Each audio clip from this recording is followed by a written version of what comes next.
नमस्कार मित्रांनो, एकनाथ शिंदेंचा विश्वासू शैलेदारांकडून अखेर मोहीम फते।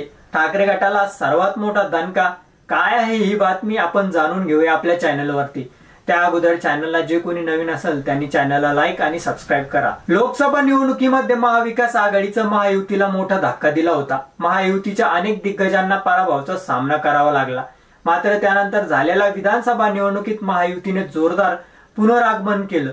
राज्यात महायुतीला स्पष्ट बहुमत मिळालं। त्यानंतर महाविकास आघाडीमधील अनेक नेते सध्या महायुतीमध्ये विशेष करून भाजप आणि शिवसेनेत प्रवेश करत दिसत आहेत।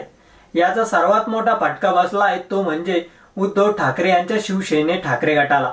विधानसभा निवडणुकीपासून पक्षात सुरू असलेली गळती अजूनही सुरूच आहे। आतापर्यंत अनेक नेते आणि पदाधिकाऱ्यांनी शिवसेनेत प्रवेश केला आहे। पूर्व विदर्भात शिवसेनेचे ऑपरेशन टायगर सक्सेसफुल झाले आहे। शिवसेना ठाकरे गटाला खिंडार पडलं असून आज शिवसेना ठाकरे गटाचे अनेक नेते शिवसेनेत प्रवेश करणार आहेत।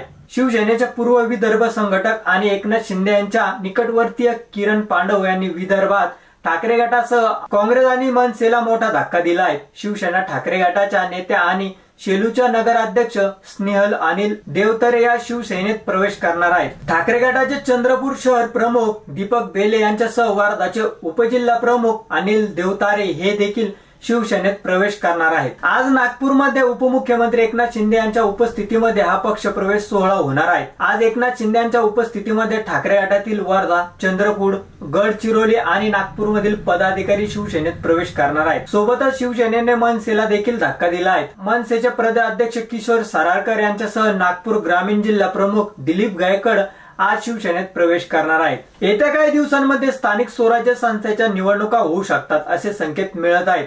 या पार्श्वभूमीवर हा ठाकरे गटासाठी विदर्भ मोठा धक्का मानला जात आहे। या अपक्ष सोहळ्यामुळे शिवसेनेची ताकद आणखी वाढणार आहे। पक्षाला लागलेली गळती रोखण्यासाठी मोठं आव्हान आता उद्धव ठाकरे यांच्या समोर असणार आहे। तर तुम्हाला काय वाटतं हे आमच्या चॅनलच्या कमेंट बॉक्स मध्ये नक्की कळवा आणि व्हिडिओ आवडला असेल तर चॅनलला लाईक आणि सबस्क्राईब करा। धन्यवाद।